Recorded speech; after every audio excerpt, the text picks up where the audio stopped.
Welcome to the lecture. इस lecture में हम पढ़ेंगे कैपिलैरिटी क्या होती है। देखो, कैपिलैरिटी एक फिनोमिना है, ठीक है। किसका फिनोमिना? या तो पानी का राइज होगा या फॉल होगा। पानी का नहीं बल्कि किसी भी लिक्विड का, ठीक है। कोई भी लिक्विड सरफेस अगर हम लिक्विड रख दिया हमने, ठीक है, कि स्मॉल ट्यूब में, तो उसका राइज या फॉल, इस फिनोमिना को ही क्या कहते हैं? हम कैपिलैरिटी कहते हैं, ठीक है। सपोज ये हमारी एक पतली सी ट्यूब है, ठीक है। ये इस एक कंटेनर में रखी है यहाँ पे, ठीक है। इसके रिलेटिवली ये इसका स्मॉल डायमीटर है, ठीक है, ऐसे। तो इसमें इस जो यहाँ पे लिक्विड है, वो लिक्विड या तो इसमें चढ़ जाएगा या इसमें और ड्रॉप हो जाएगा, इस लेवल से भी नीचे आ जाएगा लेवल, ठीक है, ऐसे हो जाएगा कुछ। तो इसको कैपिलैरिटी राइज या फॉल कहते हैं, ठीक है। Relative to the adjacent general level, जो भी इसका ये जनरल लेवल है इसके रेस्पेक्ट में, इसके रिलेटिव, ठीक है। लिक्विड, जब ट्यूब किसी भी ट्यूब को हम वर्टिकली रखेंगे, ठीक है, लिक्विड को तो राइज जो होगा लिक्विड के सरफेस में। सपोज ये आपका था कंटेनर कोई भी, ठीक है, ये हमारी हो गई एक स्मॉल ट्यूब।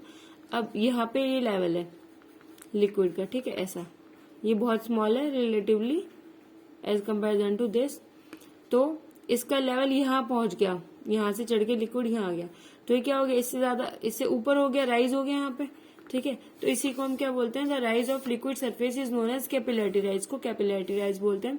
जबकि अगर ऐसा हो, फॉल हो जाए, इसमें पानी का लेवल गिर जाए, तो उसको हम कैपिलैरिटी डिप्रेशन बोलते हैं, फिर कैपिलैरिटी फॉल भी बोलते हैं, ठीक है। अब जो कैपिलैरिटी होती है उसको कैसे एक्सप्रेस करते हैं? उसको हम सेंटीमीटर या एमएम में एक्सप्रेस करते हैं, ठीक है। अब जो किस पे डिपेंड करेगी वैल्यू, कितनी कैपिलैरिटी की वैल्यू होगी, किस चीज पे डिपेंड करेगी?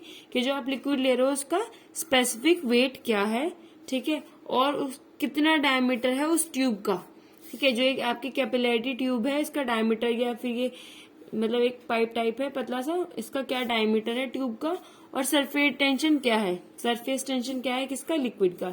यहाँ पे जो लिक्विड है उसका सरफेस टेंशन क्या है, ठीक है। अब इसके लिए हम एक्सप्रेशन निकालते हैं, बड़ा इंपॉर्टेंट है, इस पे न्यूमेरिकल भी पूछे जाते हैं। तो अब हम एक्सप्रेशन देखते हैं।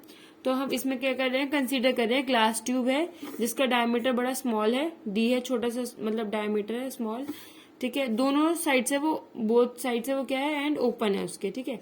जो हम ये यहाँ पे बात कर रहे थे ट्यूब की, ये दोनों साइड से ओपन है, यहाँ से भी, ताकि यहाँ से पानी चल जाए, और यहाँ से भी, ओके। और इंसर्ट इन अ लिक्विड, एक लिक्विड में हम इसको इंसर्ट करते हैं, मतलब ये हमने कंटेनर बीकर ले लिया या कंटेनर टाइप ले लिया, देखो ये हमने रख लिया ऐसे, ठीक है। अब इसमें हमारा क्या भरा हुआ है? लिक्विड है, ठीक है, यहाँ पे लिक्विड है। अब हमने यहाँ पे एक ट्यूब रख ली है, ठीक है, रिलेटिवली स्मॉलर डायमीटर की, और ये हमारा वाटर का लेवल या लिक्विड का लेवल है, जो भी यहाँ लिक्विड है, ठीक है। अब सपोज इसमें ये राइज हो जाता है यहाँ पे ऐसे, इतना h, ठीक है। तो liquid rise in a tube about the level of liquid, ये लिक्विड का लेवल है। अब ट्यूब में कितना राइज हो गया? इससे h ज्यादा राइज हो गया, तो इसको बोलेंगे हम h। ये क्या होगी? हाइट ऑफ लिक्विड हो गई, किसमें? ट्यूब में, ठीक है। अगर हम, अब देखो ये तो हो गई हमारी हाइट, ठीक है। अगर हम बात करें इक्विलिब्रियम स्टेट की, किस स्टेट की? इक्विलिब्रियम स्टेट की, तो वहां पे क्या होगा? ये जो पानी है इसको किस चीज ने ऐसे ऊपर रोके रखा हुआ है, ठीक है, किस चीज ने रोके रखा हुआ है? वेट ऑफ लिक्विड जो है उसका, वो किसके थ्रू बैलेंस हो रहा होगा? सरफेस टेंशन के, ठीक है। जो यहाँ पे सरफेस है उस पर टेंशन होगी कुछ, तो ये जो सरफेस टेंशन होगी ये किससे बैलेंस होगी? हमारी सरफेस टेंशन किससे बैलेंस होगी? हमारी इक्विलिब्रियम में होगी, बैलेंस होगी वेट ऑफ लिक्विड से, ठीक है। किससे? कितना वेट ऑफ लिक्विड है, ठीक है, कितना लिक्विड हमारा यहाँ पे है, ये वेट ऑफ लिक्विड, ये ऊपर की तरफ लगी, नीचे की तरफ, एक दूसरे को बैलेंस कर लेंगे, ठीक है। And liquid tube but the force at the surface tension at the of the liquid in the tube. अब देखते हैं फोर्स क्या होगा हमारा सरफेस पे ऑफ लिक्विड के, ठीक है। अब आगे हम देखेंगे, ठीक है, इन द ट्यूब में।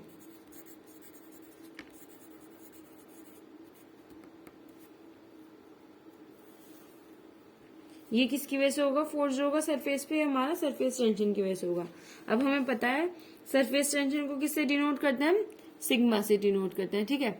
सिग्मा क्या होता है? सिग्मा इक्वल्स होता है हमारा सरफेस टेंशन, किस में सरफेस टेंशन? लिक्विड में, तो पता ही है हमें, ठीक है, इसको लिखने की जरूरत नहीं है।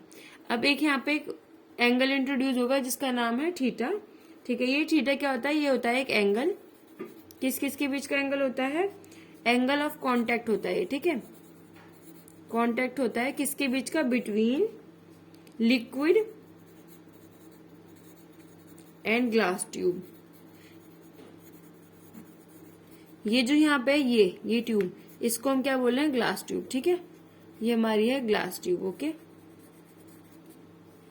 अब हमारी ग्लास ट्यूब के बीच में और लिक्विड के बीच में हमारा जो एंगल होगा वही हमारा, ये हमारी ग्लास ट्यूब हो गई। अब जब ये लिक्विड राइज करेगा तो ये कुछ ऐसी शेप में हो जाएगा। ठीक है, ठीक है, एडिशन कोहेजन वाला कॉन्सेप्ट है यहाँ पे। अगर मैं इससे एक टेंजेंट खींचू तो ये हो गई, और ये हो गया हमारा किसका, ट्यूब का सरफेस। इन दोनों के बीच का जो एंगल होगा इसको क्या बोलेंगे हम, एंगल ऑफ कांटेक्ट। ठीक है, angle of contact between liquid and glass tube. Okay, ये हो गया लिक्विड का और ये हो गया ग्लास ट्यूब का, इनके बीच का एंगल ऑफ कांटेक्ट हो गया हमारा थीटा। ठीक है, अब हमें क्या करना है, अब देखो, अब नेक्स्ट पेज पे करते हैं।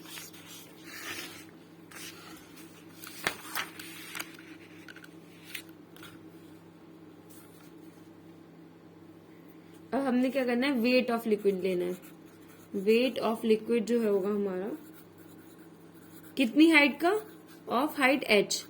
h हाइट की वेट ऑफ लिक्विड की बात करेंगे क्योंकि h हाइट ऑफ जो है वो बैलेंस हो रहा है सरफेस टेंशन से। ठीक है, किसमें, इन द ट्यूब या फिर इन द ग्लास ट्यूब लिख सकते हैं। ठीक है, इन द ग्लास ट्यूब। ये किस क्या होगा, ये होगा हमारा वेट। देखो हमें पता है क्या होता है हमारा, आपने एक वाला फॉर्मूला पढ़ा होगा, density equals to mass upon volume. दोनों साइड जी से मल्टीप्लाई कर देते हैं तो बन जाता है gamma equals to weight upon volume. ठीक है, अगर हमने वेट निकालना है तो वेट कैसे निकालते हैं, इस वॉल्यूम को इधर साइड भेज देते हैं तो हमारा क्या आ जाता है, weight equals to gamma V आ जाता है। तो वही करेंगे हम यहाँ पे, हमारा वेट क्या आ जाएगा, गामा इंटू वी। ठीक है, यूनिट वेट। अब गामा क्या था हमारा, रोजी को ही लिखते हैं हम गामा, तो यहाँ आ जाएगा रोजी इंटू ये वी हमारा वॉल्यूम है। ठीक है, अब वी वॉल्यूम है, वॉल्यूम को कैसे लिखेंगे, एरिया इंटू हाइट। अब ये एरिया किसका होगा, ये वॉल्यूम किसकी बात चल रही है, हमारे ग्लास ट्यूब की बात चल रही है। ठीक है, ग्लास ट्यूब का अगर डायमीटर हमने ले लिया, डी ले लिया इसका डायमीटर, तो इसका एरिया क्या हो जाएगा, रो जी, इसका एरिया हो जाएगा π/4 डी का स्क्वायर इंटू एच। ठीक है, ये हो गई हमारी इक्वेशन नंबर 1। ठीक है, πr² होता है ना एरिया, तो डी की आर की जगह हम क्या लिख सकते हैं, d/2 लिख सकते हैं। तो पाई इंटू आर की जगह लिखा d/2 का स्क्वायर, पाई डी का स्क्वायर और आर का हो गया 4। दैट्स वाई ये ऐसे आया। ठीक है, ये एरिया ऐसे आया। अगर एरिया नहीं समझ में आया तो यहाँ से देख सकते हैं इसको। ठीक है, अब दूसरा है हमारा, हमें क्या निकालना है, वर्टिकल कंपोनेंट। अब हमें देखना है सरफेस टेंशन कितना होगा। ठीक है, अब देखो ये हमारी ग्लास ट्यूब है, कुछ ऐसा हमारा वाटर का और ग्लास का कांटेक्ट है। यहाँ पे ये हमारा लिक्विड का के लिए टेंजेंट और ये हमारी ग्लास ट्यूब, इन दोनों के बीच का एंगल ऑफ कांटेक्ट है थीटा। ठीक है, अब ये जो थीटा है इसके दो कंपोनेंट आ रहे हैं, इसके एक कंपोनेंट यहाँ पे आएगा और एक कंपोनेंट ये होगा। ठीक है, ये है तो इसका रिजल्टेंट, इसके लिए दो कंपोनेंट होंगे, एक इस डायरेक्शन में, किस डायरेक्शन में। ये अगर हमारा सरफेस टेंशन सिग्मा है तो ये वाला कितना होगा, जो वर्टिकल होगा, इसका वर्टिकल कंपोनेंट कितना होगा, सिग्मा कॉस थीटा होगा, और हॉरिजॉन्टल कंपोनेंट कितना होगा, सिग्मा साइन थीटा होगा। तो हमने हॉरिजॉन्टल का तो कुछ नहीं करना है क्योंकि ये वर्टिकली अपवर्ड डायरेक्शन में कितना वेट लिए हुए हमें इससे तो बैलेंस करेंगे, इधर साइड दूसरा कोई फोर्स नहीं है, उससे हमें कोई मतलब नहीं है। ठीक है, तो हमारा जो हमारा कंपोनेंट होगा, ठीक है, सरफेस टेंशन का, वो क्या होगा, सिग्मा कॉस थीटा। अब ये जो सिग्मा है ये क्या है हमारा, ये हमारा सरफेस टेंशन है। अभी सरफेस टेंशन लग कहाँ पे रहा है, देखो अगर इसको ऐसे देखो, ऐसे करके ऊपर की तरफ से, तो ये पूरी सरकमफेरेंस पे ऐसे सीधा सीधा लग रहा है, पूरी सरकमफेरेंस पे लग रहा है। ठीक है, परपेंडिकुलर, ऐसे पूरी सरकमफेरेंस पे ऐसे परपेंडिकुलर लग रहा है। ठीक है, तो कितना लग रहा है हमारा, सिग्मा कॉस थीटा लग रहा है, और कितने पे लग रहा है, पूरी सरकमफेरेंस पे लग रहा है। तो आ गया हमारा सिग्मा कॉस थीटा इंटू हम क्या कर देंगे, सरकमफेरेंस से मल्टीप्लाई कर देंगे, तो सिग्मा कॉस थीटा। तो इसमें हमारी सरकमफेरेंस क्या हो जाएगी, सरकमफ्रेंस हो जाएगी 2πr हो जाएगी। ठीक है, जो हमारी कौन सी इक्वेशन बन गई, हमारी क्वेश्चन नंबर बन गई सेकेंड। ओके, या फिर हम इसको पाई डी भी लिख सकते हैं, क्योंकि हमने यहाँ पे डी की फॉर्म में लिया तो sigma cos theta into pi D, ये हो गई हमारी क्वेश्चन नंबर सेकंड। अब हमने कुछ नहीं करना है, फर्स्ट को सेकंड के साथ क्या कर देना है, इक्वेट कर देना है, इक्वल लग देना है। ठीक है जी, तो रो जी पाई बाई 4 डी का स्क्वायर एच, पहली इक्वेशन रखी इक्वल्स टू, दूसरी इक्वेशन रख दी पाई डी।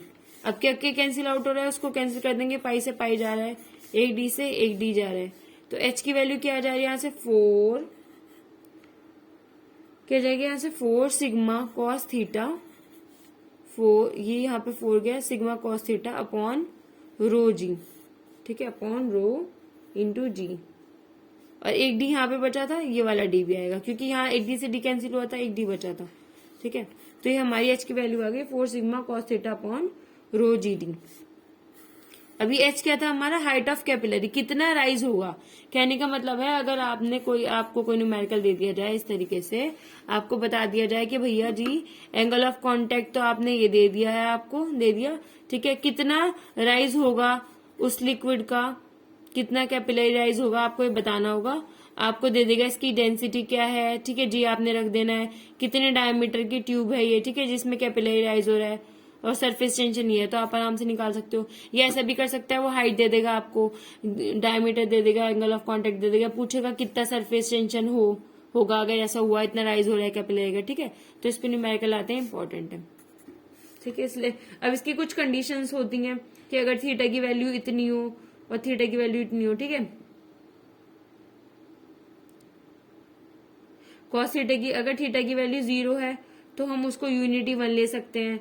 तो राइज ऑफ, अगर पानी की बात चले, अगर हमारी देखो, अगर किसकी बात चले, वाटर की बात चले, तो क्या होता है, जो थीटा होता है ना, वो वाटर के बीच में, और अगर हमारा ग्लास जो है, अगर हमारा जो ग्लास है वो क्लीन है, ठीक है, ग्लास क्लीन है, इन दोनों के बीच का जो थीटा होता है वो हमारा क्या होता है, ऑलमोस्ट अप्रोक्सीमेटली किसके इक्वल होता है, 0 के इक्वल होता है। जब हमारा कॉस 0 हो जाएगा तो उसकी वैल्यू क्या हो जाएगी, कॉस थीटा की वैल्यू 0 हो जाएगी, तो उसकी वैल्यू क्या हो जाएगी, उसकी वैल्यू यूनिटी हो जाएगी, 1 हो जाएगी। ठीक है, और जब कॉस 0 की वैल्यू 1 हो गई हमारी, तो एच की वैल्यू कितनी आ जाएगी, 4 सिग्मा कॉस 0 रखा वैल्यू में, तो 1 आ गया इसकी जगह अपॉन रो जी डी। तो हमारी एच की वैल्यू कितनी आ गई, 4 sigma upon rho G D. ठीक है जी, तो ये हमारी वैल्यू किसके लिए आ जाती है, अगर हमारा लिक्विड क्या है, पानी है। ठीक है, अगर हमारा लिक्विड वाटर है, उस केस में हमारी ये वैल्यू आ जाती है। क्या किया हमने यहाँ पे, कॉस थीटा, थीटा की वैल्यू 0 रख दी, कॉस 0 1 हो गया। ठीक है, यहाँ पे बस वैल्यू पुट करिए, 4 सिग्मा कॉस थीटा की value 1 upon rho G D, 4 sigma upon rho G D. ये किस केस में, अगर लिक्विड बोल देता है ऑलरेडी कि लिक्विड है, तो तुम्हें कॉन्टेक्ट ऑफ एंगल की भी कोई टेंशन करने की जरूरत नहीं है। ठीक है, इस लेक्चर में इतना ही, थैंक यू सो मच।